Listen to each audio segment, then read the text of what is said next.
Hello everyone. So this is essay 501 audit evidence specific consideration for selected items. This is for CA final audit and also CA inter students can refer it. तो हमने ऐसे 500 पढ़ा था which was about audit evidence. ये ऐसे जो है वो specific consideration for selected items के लिए, तीन तरह के items के लिए है, inventory, litigation and claims and segment reporting.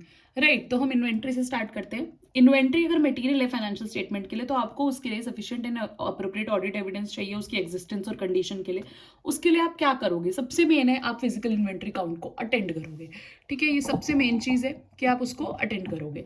Right, उसके बाद आप इवेलुएट करोगे मैनेजमेंट इंस्ट्रक्शन को, एस्टिमेट करोगे फिजिकल क्वांटिटीज, कंट्रोल एक्टिविटीज देखोगे, control over movement of activity क्या है वो देखोगे कट ऑफ के बाद, identification of stage of completion, किस स्टेज पे इन्वेंट्री जाके आपकी कंप्लीट हो रही है।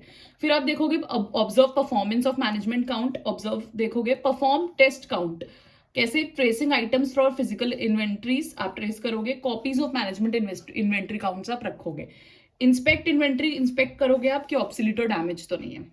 फिर कोई सिचुएशन है कि इन्वेंट्री काउंट को other than date of financial statement पे रखना पड़ रहा है। तीन तरह की सिचुएशन में ऐसा हो सकता है। सबसे पहले अनेबल टू अटेंड, उस दिन आप अटेंड नहीं कर सकते तो आप अनफोर्सिन सर्कमस्टांसेस में ऑल्टरनेटिव डेट रख सकते हो, लेकिन आपको जो चेंजेस होंगे काउंट डेट और डेट ऑफ फाइनेंशियल स्टेटमेंट से उसको प्रॉपर्ली रिकॉर्डेड है कि नहीं चेक करना पड़ेगा। फिर अगर इम्प्रैक्टिकल है उस दिन तो आप लोकेशन ऑफ इन्वेंटरी की वजह से ऐसा हो सकता है कि भाई बहुत आउटर एरियाज में है तो आप ऑल्टरनेटिव ऑडिट प्रोसीजर अगर पॉसिबल नहीं है तो सीधे मॉडिफाई कर दोगे ओपिनियन को। पर इस केस में जनरल इनकन्वीनियंस को वैलिड रीजन नहीं मानेंगे। अगर आपको डिफिकल्टी इन टाइम है या आपको बहुत ज्यादा कॉस्ट लग रही है उसको हम वैलिड नहीं मानेंगे कि आप less than persuasive audit evidence पे सेटल हो जाओ और कोई ऑल्टरनेटिव प्रोसीजर भी नहीं है उसके लिए।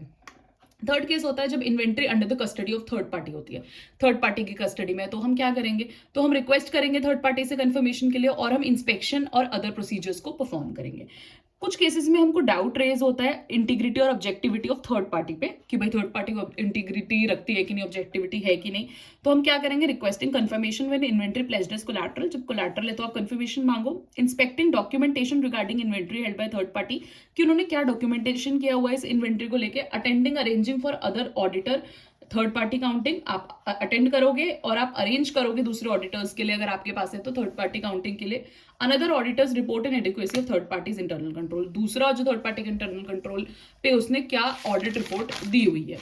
राइट, उसके बाद हमारा आता है सेकेंड पार्ट, हमारा आता है लिटिगेशन एंड क्लेम्स।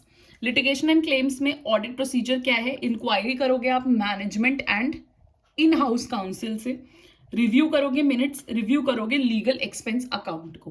ठीक है, कम्युनिकेशन कैसे करोगे आप एक्सटर्नल लीगल काउंसिल से, आप असेस करोगे रोमम regarding this LIC, company can not disclosed in all cases.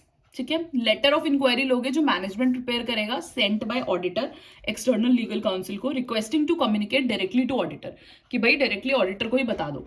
Laws and regulation अगर प्रोहिबिट करता है कम्युनिकेट करने में तो ऑल्टरनेटिव ऑडिट प्रोसीजर्स करोगे। Letter of specific inquiry if unlikely to respond the letter of general inquiry by council, अगर आपने जो ये जनरल इंक्वायरी का लेटर भेजा वो काउंसिल ने रिप्लाई नहीं किया तो आप एक लेटर ऑफ स्पेसिफिक इंक्वायरी भी भेज सकते हो। List of laws and regulations आप भेजोगे। फिर आप management assessment of outcome of each laws and regulations देखोगे और request that council confirm reasonableness of management assessment, आप ये रिक्वेस्ट करोगे कि काउंसिल अपने एंड पे कंफर्म कर दे कि मैनेजमेंट का असेसमेंट है जो वो रीजनेबल है। ठीक है, अगर आपका meeting with entities external legal council है तो आपको सबसे पहले नेसेसरी है तीन चीजें। अगर कॉम्प्लेक्स मैटर है तब नेसेसरी होगा ये, सिग्निफिकेंट रिस्क है कोई, या disagreement between management and council है। आप करोगे मैनेजमेंट परमिशन रिक्वायर्ड है held with representative of management, यानी कि आप एक्सटर्नल लीगल काउंसिल के पास खुद चलेगा, मैनेजमेंट के रिप्रेजेंटेटिव के साथ ही आपको करना है। In case management refuses to give permission, management permission ही नहीं दी कि हम नहीं भेजते एक्सटर्नल लीगल काउंसिल के पास ऑडिटर को, या फिर काउंसिल रिफ्यूजेस और प्रोहिबिट्स टू रिस्पॉन्ड, या फिर काउंसिल ने ही रिस्पॉन्ड नहीं करा तो अब क्या हो गया, लिमिटेशन ऑफ स्कोप लग गई, auditor unable to obtain sufficient and appropriate audit evidence हो गया। तो आप क्या करोगे, आप ऑल्टरनेटिव प्रोसीजर्स करोगे या फिर आप मॉडिफाई कर दोगे।